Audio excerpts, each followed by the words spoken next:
મહાવીર ભગવાન એટલે કે તીર્થંકર છેલ્લા અવસર પીણી કાળના છેલ્લા તીર્થંકર એટલે કે 24મા તીર્થંકર મહાવીર સ્વામી ભગવાન જ્યારે માતાના ગર્ભમાં આવે ત્યારે માતાને 14 સોનેરી સ્વપ્ન દેખાય અને 14 સ્વપ્નની વાત એ વખતના જ્યોતિષચાર્યો ઊંચા જ્યોતિષ એને વાત કરે ત્યારે એ આ બાળક કોણ છે, કેવું છે અને આગળ જતા શું થશે એ બધું જ કહી શકે. જન્મ તીર્થંકર ભગવાનનો જન્મ થતાની સાથે ઊંચામાં ઊંચા અહેન્દ્રિય દેવ મેરુ દંડ ઉપર લઈ જાય.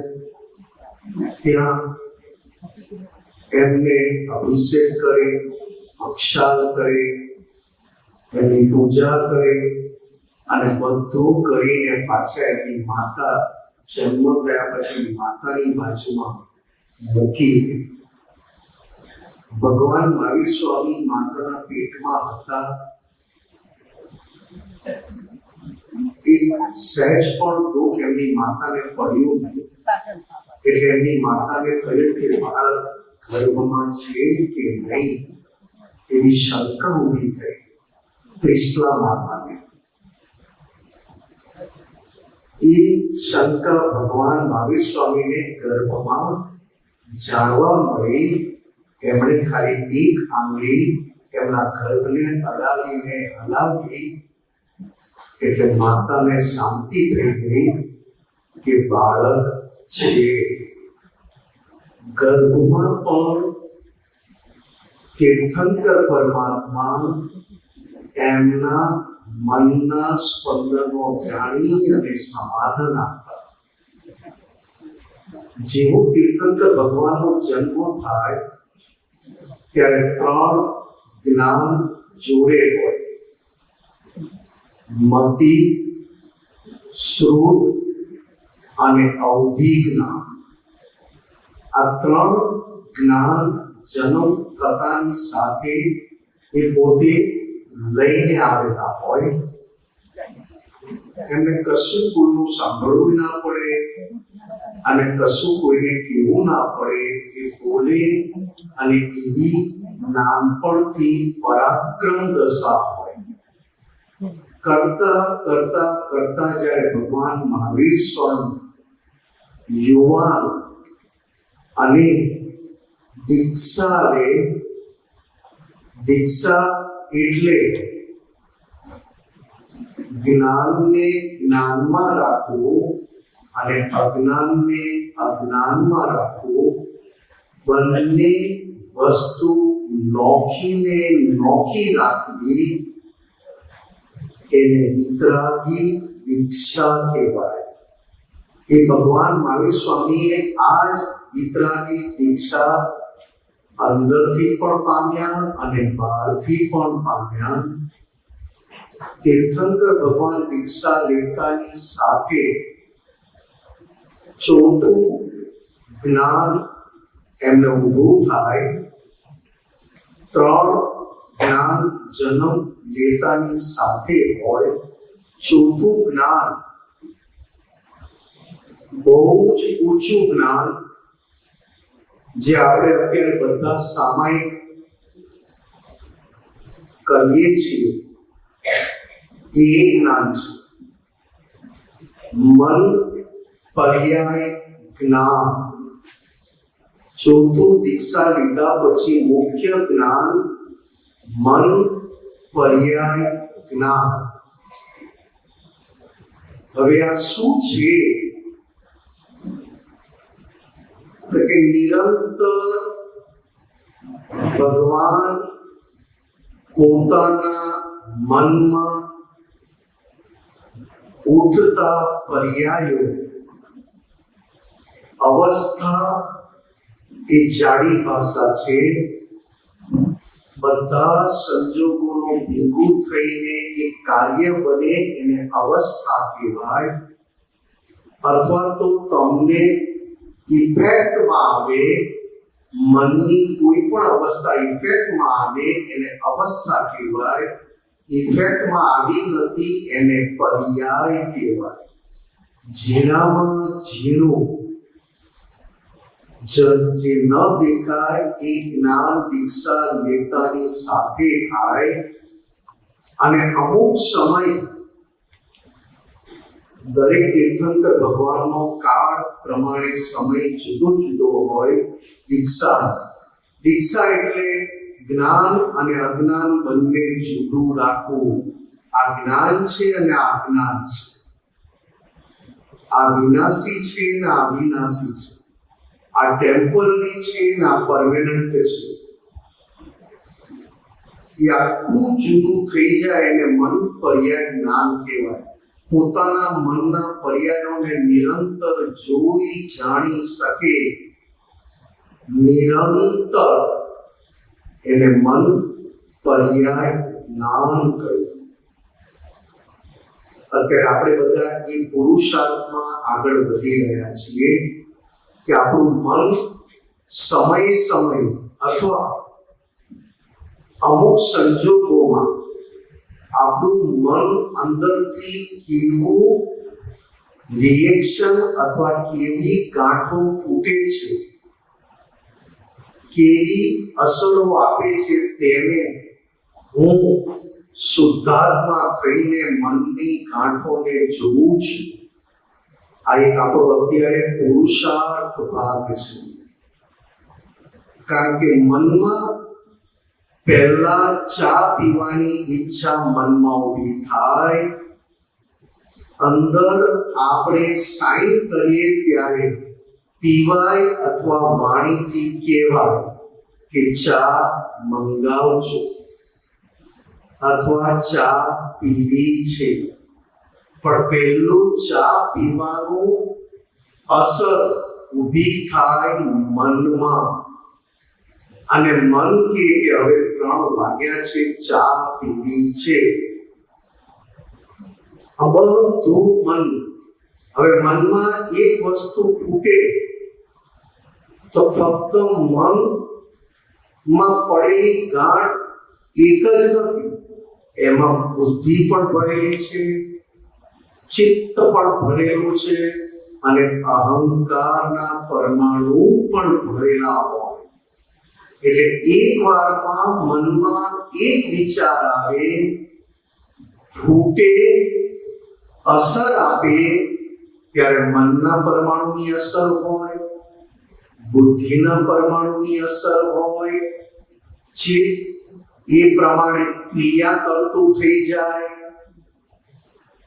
કે ચા અહીંયા મળશે, ત્યાં મૂકી છે, ત્યાં મૂકી છે, ચિત્ત ક્રિયા કરતું થાય.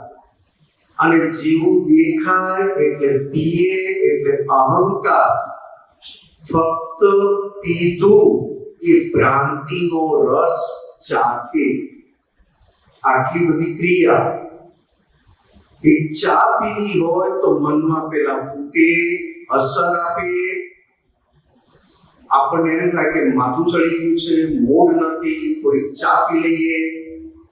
આવું મનમાં ફટ ફટ ફટ બુદ્ધિની સાથે ફૂટે.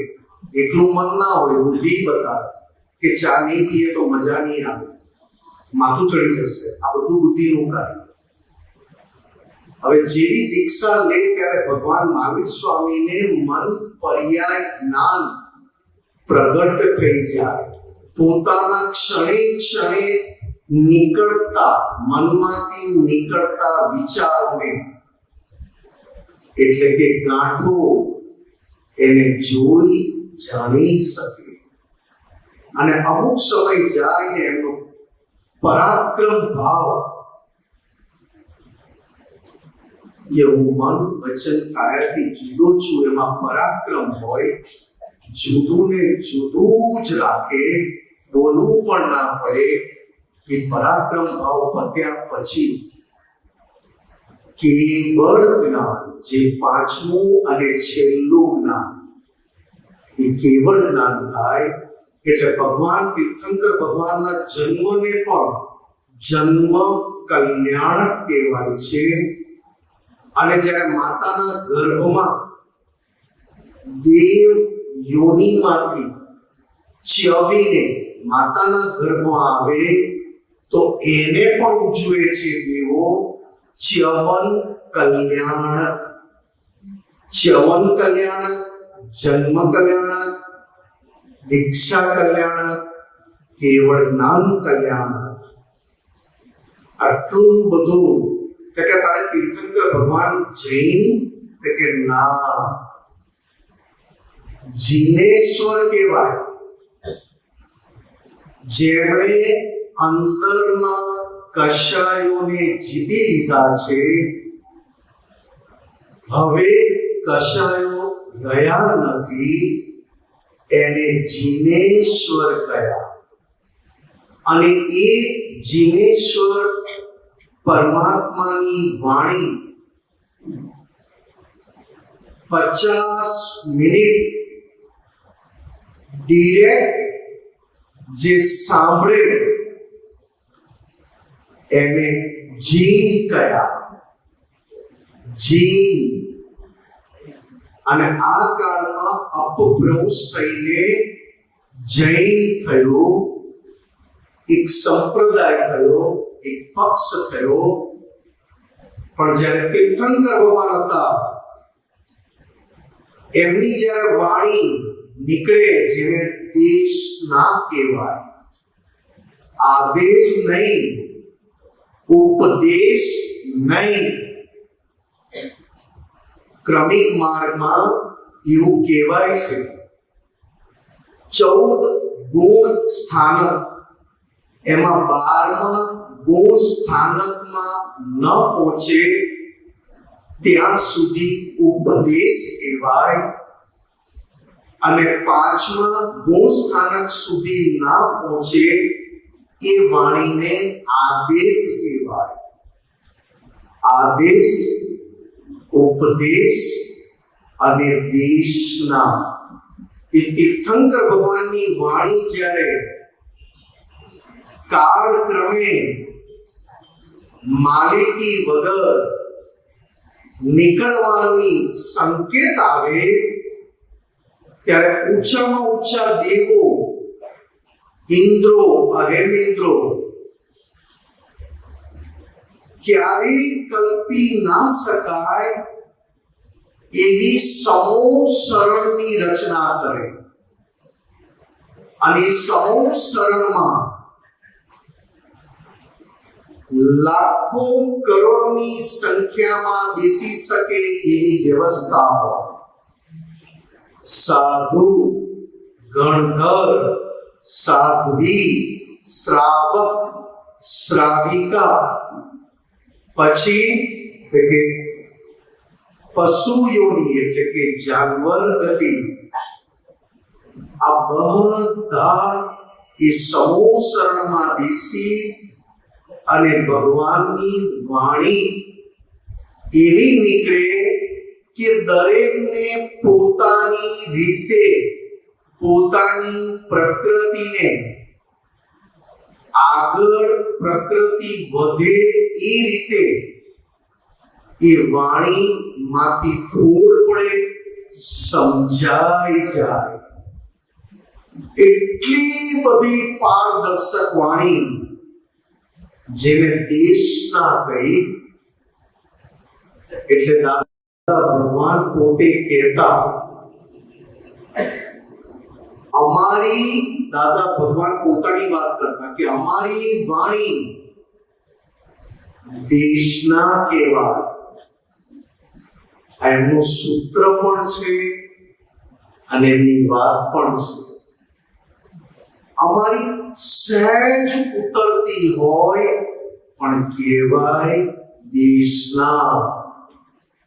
વિચાર કરો મહાત્માઓ, આપણને આ કાળમાં 24 તીર્થંકર ભગવાનનું ભેળું સ્વરૂપ, ભેળું ચારિત્ર, બેડું તપ એ આ દાદા ભગવાનના દર્શનમાં મળ્યો અને દાદા ભગવાનની વાણી આપણે બધાએ ખૂબ ડિરેક્ટ સાંભળવા મળી.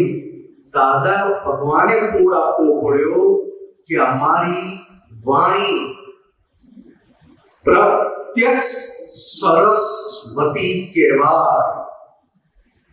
આટલી પણ ખામી ક્ષતિ હોય નહીં. એ મહાત્માઓએ ડિરેક્ટ સાંભળી દાદા ભગવાનની સામે બેઠેલા બોલતા અને 24 તીર્થંકર ભગવાનનું ભેડું ચારિત્ર. ત્યારે જઈને આ કાળમાં આ કલ્યાણ થયું છે. હવે દાદા શું કહેતા? અમારી વાણી પણ સ્યાદવાદ અને તીર્થંકર ભગવાનની વાણી પણ સ્યાદવાદ. એ સ્યાદવાદ વાણી કેવી? એ પણ જીવનું પ્રમાણ આટલું પણ ના દુભાય અને દરેક જીવને આ સાંભળ્યા પછી આંતરિક પ્રગતિ થાય. કઈ ખંડન નહીં, મંડન નહીં, કશું જ નહીં. એવી સ્યાદવાદ વાણી, સ્યાદવાદ વર્તન અને સ્યાદવાદ મનન, આ ત્રણ વસ્તુ તીર્થંકર ભગવાન સિવાય જોવા ના મળે. તીર્થંકર ભગવાનની હાજરીમાં ને એમના પછી પણ કંઈક જ્ઞાની થઈ ગયા. તેમ છતાં દાદા કહેતા કે એમની વાણી પણ સ્યાદવાદ ના કહેવાય. અમારી વાણી સ્યાદવાદ કહેવાય. એક પણ જીવનું ખંડન મંડન ના થાય. એક જીવ માટે ક્યારેય અવળું નીકળે નહીં અને બોલ્યા પછી અવળું એનું થાય નહીં. દાદા ભગવાન કે મુઆ, દાદા ભગવાન કે નગોડ, દાદા ભગવાન કે ઘનચક્ક, દાદા ભગવાન કહેતા હરાયા ઢોર જેવો છે. આપતો પુત્રોને એવોર્ડ મળ્યો છે. બસ બોલે અસર થાય અને પ્રેમ વધી જાય. આ કઈ જાતની વાણી, આ કઈ જાતની વાત? આવું બોલે સાંભળીએ એક આપતો પુત્રો ત્યાંથી ખસે નહીં. આ કયું ચારિત્ર, કયો તાપ અને કયું દાદા ભગવાનનું તપોબળ. એમના એક તપોબળમાં જગતનું કલ્યાણ સમાયેલું. એટલે દાદા પોતાનું કહેતા કે અમને આ સંઘ કે દાદા બેસી જાઓ તો અમે બેસી જતા, અને સંઘના વડીલ કે દાદા ચાલો તો અમે ઊભા થઈને ચાલતા. કારણ કે અમારે આ દેહનું આટલું પણ માલિકી પણ રહ્યું નહોતું. આવા દાદા ભગવાન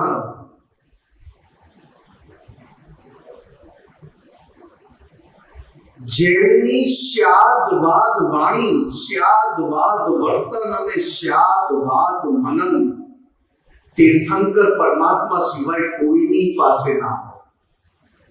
અને તીર્થંકર પરમાત્મા વિતરાગ કહેવાય, જૈન કહેવાય નહીં. વિતરાગ એટલે દ્વેષને તો કેટલાય બહુ પહેલા જીતીને બેઠેલા. દ્વેષ એમને પોતાને પણ રહ્યો નહોતો અને કોઈને એમના પ્રત્યે રહ્યો નહોતો, પણ રાગ જીતવાનો બાકી હતો. અને જેવો રાગ એટલે કે અનુકૂળતા, પ્રેમ જીતાયો એટલે વીત રાગ કહેવાયા. આ જ વાત દાદા ભગવાને મહાત્માઓને કહી કે અમારી પાસેથી જ્ઞાન લીધા પછી તમે બધા મહાત્માઓ વીત દ્વેષ થઈ ગયા, દ્વેષ નીકળી ગયો. ચોક્કસ ગમો અણગમો રહ્યો, રાગ દ્વેષ નીકળી ગયા, પણ ગમો અને અણગમો એટલે કે લાઈક એન્ડ ડિસલાઈક આ રહ્યા છે. હવે આ 9 કલમો, આ 9 કલમની જાગૃતિ રાખી. દાદા કહેતા કે અમે 9 કલમમાંથી એક પણ કલમ ભંગ કરી નથી. અમારી ટોપ ક્વોલિટીની જાગૃતિ આ 9 કલમને સિન્સિયર રહેવામાં વપરાયેલી. 9 કલમમાંથી એક પણ કલમની અમે ખંડિત થવા નથી દીધું.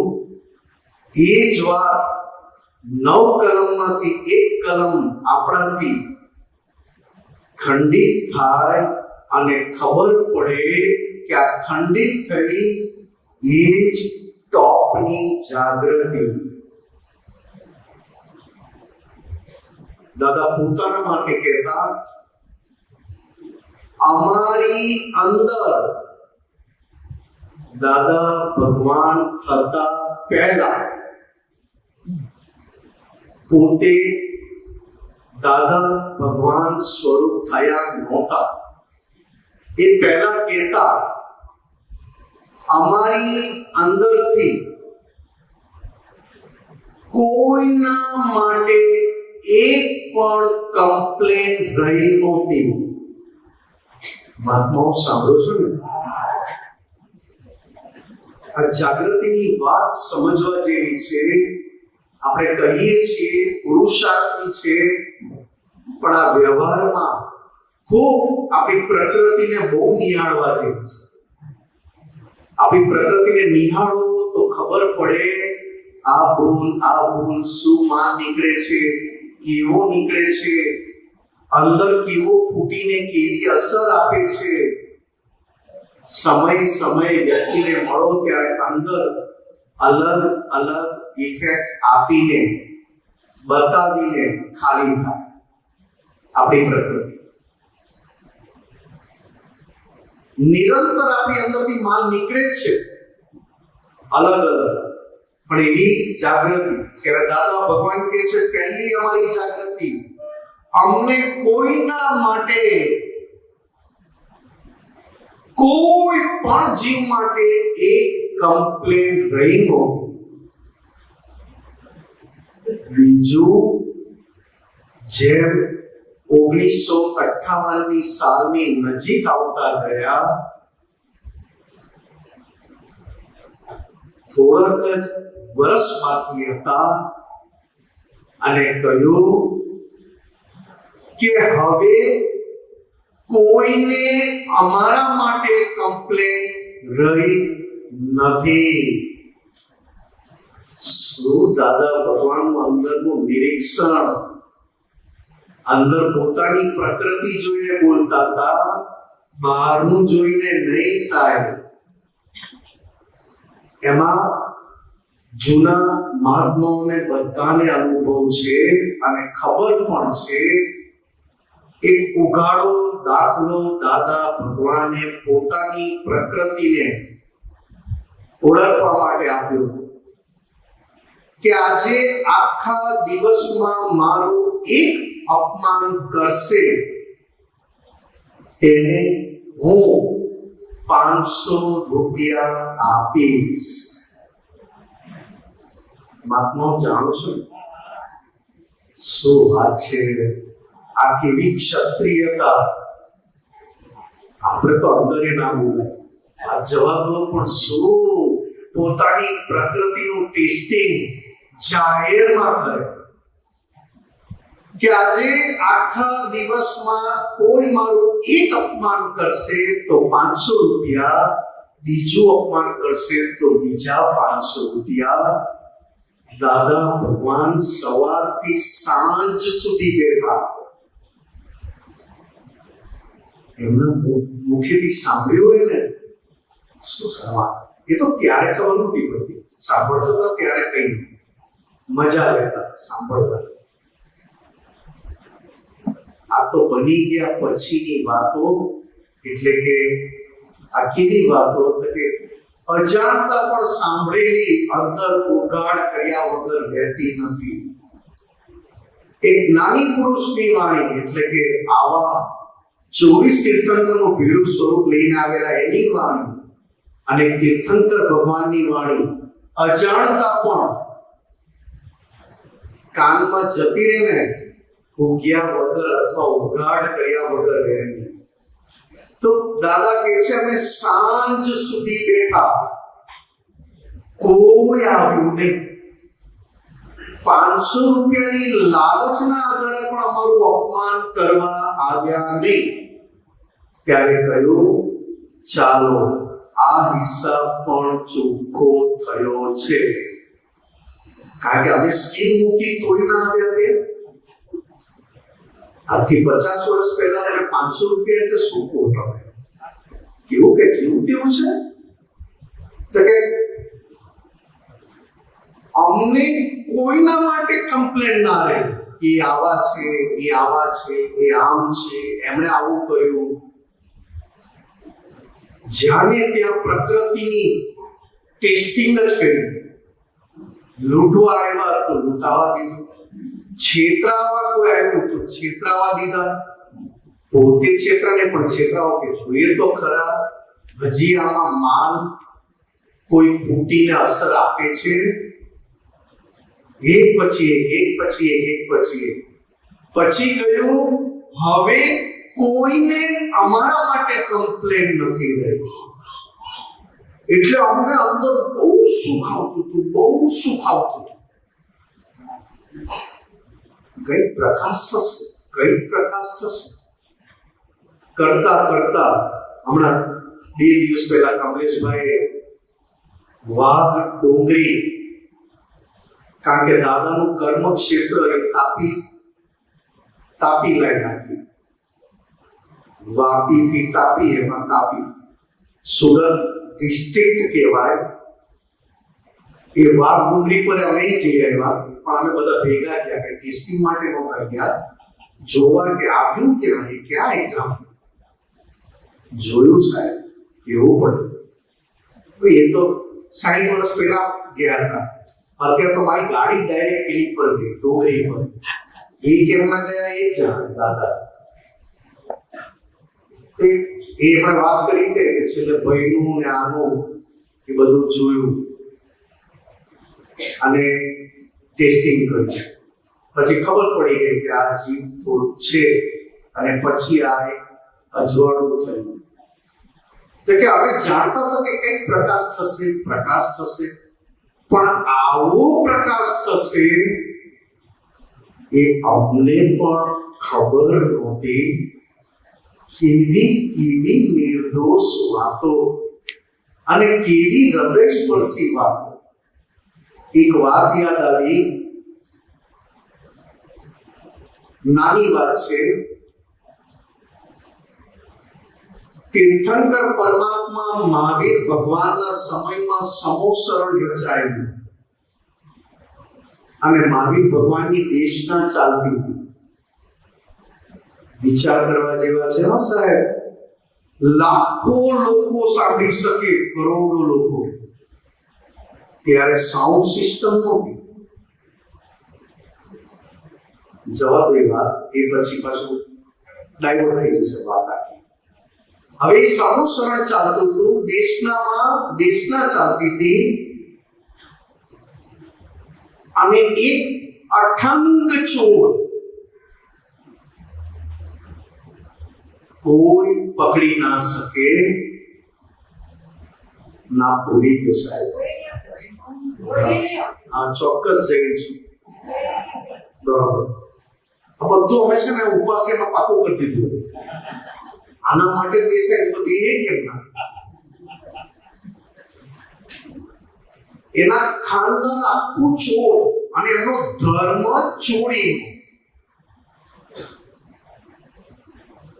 શ્રેણિક રાજાના દીકરાએ કેટલી યુક્તિ કરી, કેટલા ડ્રામા કર્યા, કેટલું બધું કર્યું, તોય આ ચોર પકડાયો નહીં. એવું કર્યું છે, સાંભળો તો તમને થાય કે શું વાત કરો છો. એ વાત જાણો તો તમને એમ થાય કે હવે કેમેય નહીં પકડાયા.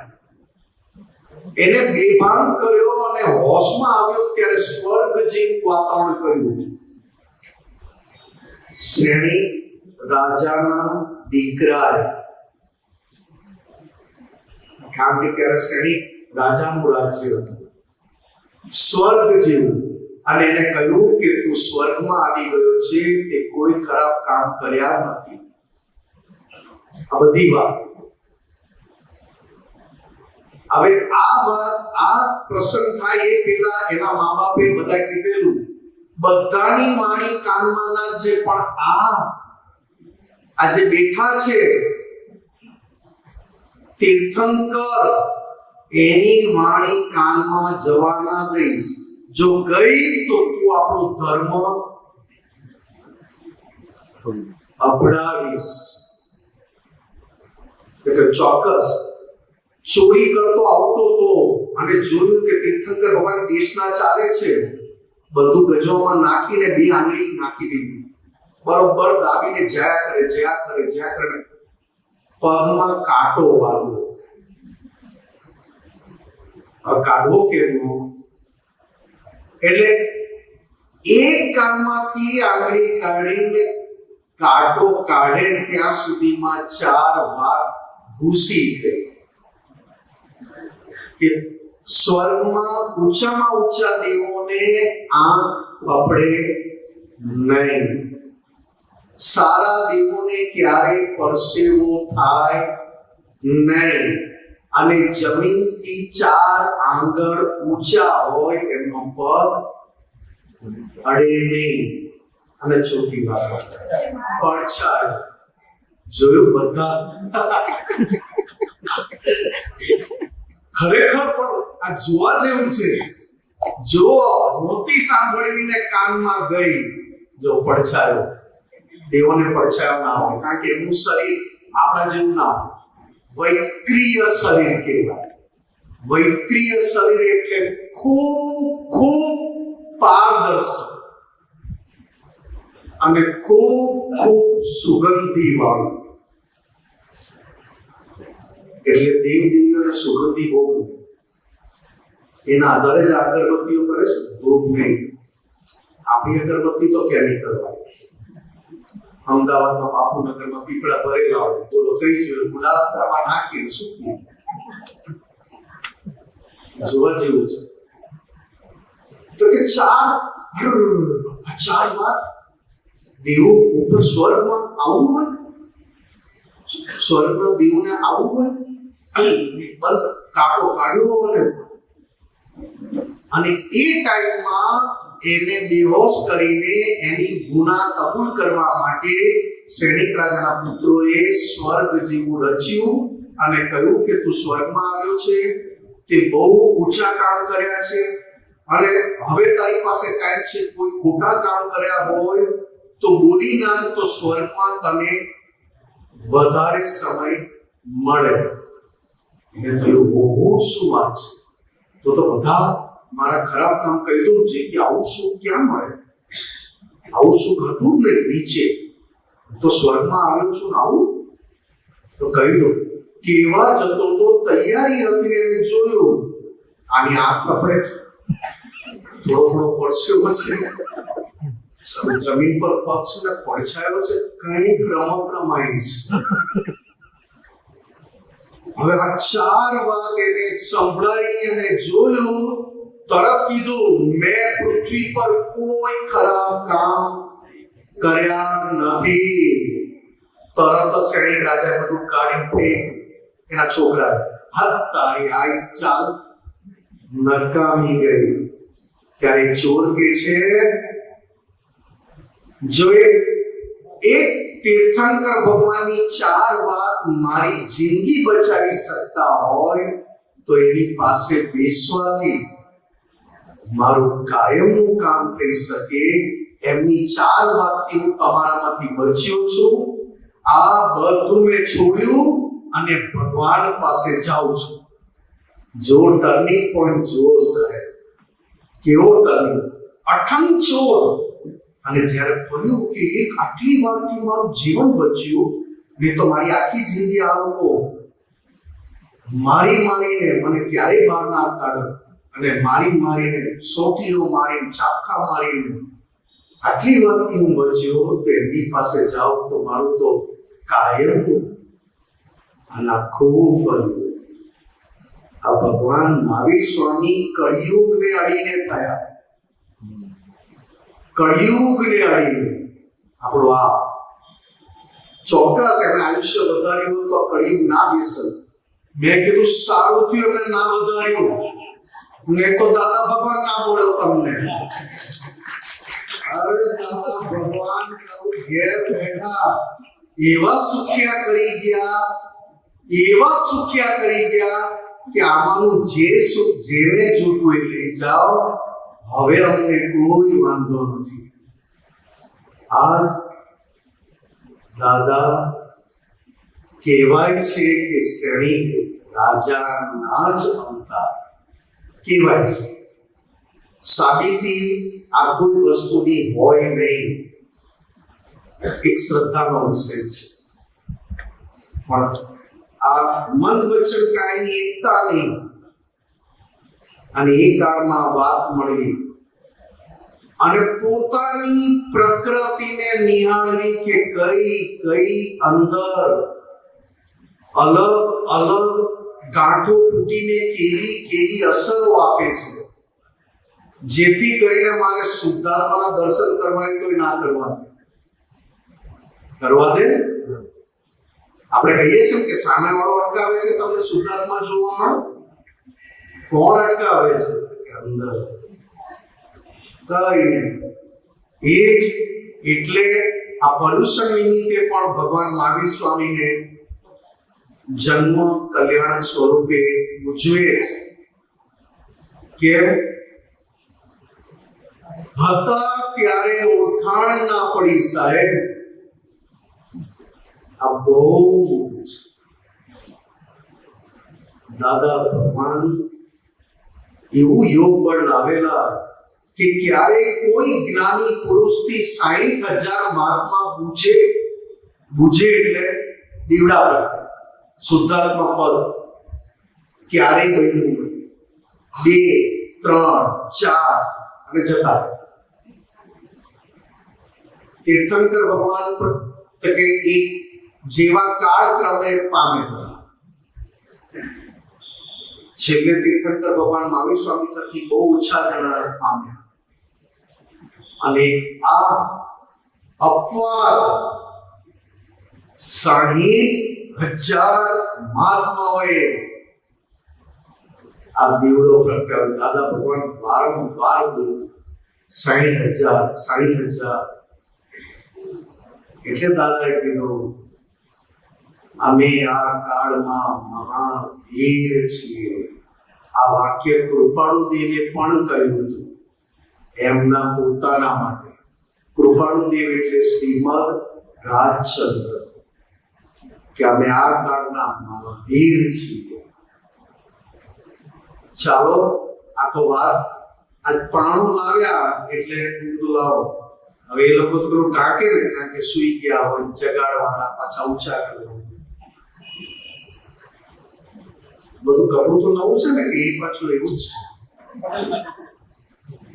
છે ના.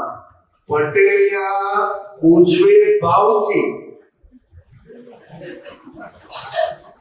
અને બીજા બધા બહારથી ચોખ્ખાય. કારણ કે જે હોય જેવું પણ એક ભાવ પૂરી શકે,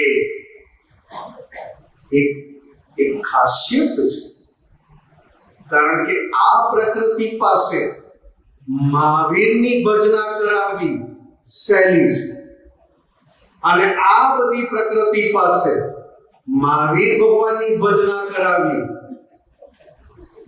એટલે પ્રકૃતિને ક્ષત્રિય બનાવવાનો ગુણ જે ભગવાન વિતરાગ કહેવા માંગે છે એ ગુણનો થાય.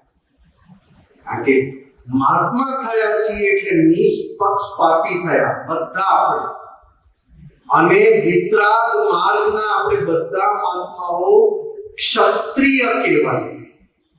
પણ ક્ષત્રિય કઈ ભાષામાં? કે દાદા ભગવાનનું આખું જીવન ચરિત્ર વાંચી લો. દાદા ભગવાન થતા પહેલાનું જીવન ચરિત્ર વાંચો તો એને વિતરાગ ક્ષત્રિય કહ્યા. આખું તમે જુઓ એમની વાતો કેવું છે. આપણી હિંમત. આજે આખા દિવસમાં કોઈ અપમાન કરશે તો હું બુંદીનો લાડુ ને એમાં 1 રૂપિયો દાબીને આપીશ. તોય આવે ના, આપણો હિસાબ એવો છે 8-10 આપી જાય. કારણ કે 10 લાડુ લે 10 રૂપિયા તો થઈ ગયા. પાછા ઘરના બીજા 5 ને મોકલે કે જ્યાં 10 ગાડી આપ્યા હોય તો 100 થઈ જશે, આપણે 100 રૂપિયા આવી જશે. કારણ કે આપણો હિસાબ જ એવો છે. એટલે આપણે વાત કરી હમણાં. આપણ તો જે ભેગું થયું એ જ જાણવું કે આ ભેગું થયું એટલે પ્રકૃતિમાં શું બાકી છે ખબર પડી. પ્રકૃતિમાં કયો માલ ખાલી કરવાનો બાકી છે, એ સામે કેવું નિમિત્ત મળ્યું એના પરથી આપણી પ્રકૃતિ ઓળખાય કે હજી આ દુકાનમાં આ માલ છે તો જ ગ્રાહક આવે, ને તો કોઈ નવરું નથી. એક અપમાન કરવા માટે નવરું નથી. ભૂતગલ જાણ્યો, જો એક જ ભૂતગલ જાણ્યો, મહાવીરે જ્ઞાન પ્રકાશ્યો, સંકેતે સિદ્ધિ જ સાથ. મહાવીર ભગવાન દીક્ષા લઈને થોડું જ્ઞાન થાય છે ત્યાં સુધી વચ્ચેનો એનો માર્ગ આપણું ગાળો છે. આપણને પણ આજે વિજ્ઞાન પ્રાપ્ત થયું છે, એ વિજ્ઞાનથી આપણને આજે વિજ્ઞાન પ્રાપ્ત થયું છે, એ વિજ્ઞાનથી જેમ છે મહાવીર ભગવાનનું જેવો તપ હતો, તપ કલ્યાણકનો જે એમનો યોગ હતો, એ આ આપણો તપ કલ્યાણકનો યોગ છે. આપણું વિજ્ઞાન દાદા ભગવાનની કૃપા સંસારમાં રહીને સંસારની બધી જવાબદારી નિભાવતા શુદ્ધાત્મા છું અને ફાઇલ કમલેશ એની સાથે જે રીતે મહાવીર ભગવાન એક જ ભૂતગલ વિહાર, એટલે કે મહાવીર ભગવાન માટે એવું કહેવાય છે કે અખંડ રાત્રિની પ્રતિમા. એ આખી રાત એમને એવી અખંડ ગઈ પછી કેવળના કોઈ ખુલ્લું થાય છે, આખું અખંડ રાત્રિની પ્રતિમા કહેવાય. એવું આ દાદા ભગવાન નથી આપણને પ્રાપ્ત થઈ છે કે આપણે સમજી શકીએ કે જે મહાવીર ભગવાનને મળ્યું છે એ જ તપ કલ્યાણ આપણને મળ્યું છે. અને આપણે આ જેવો યોગ જગાવીશું આત્મયોગ શીખાવનારે ભગવાન વિજ્ઞાન છે. એટલે અમે એનું કહેવાનું એમ કે એક ચકલી કાચ પર બેઠી હોય અરીસા સામે, તો એને લાગે કે બીજી ચકલી છે એટલે ચાંચ માર કરે.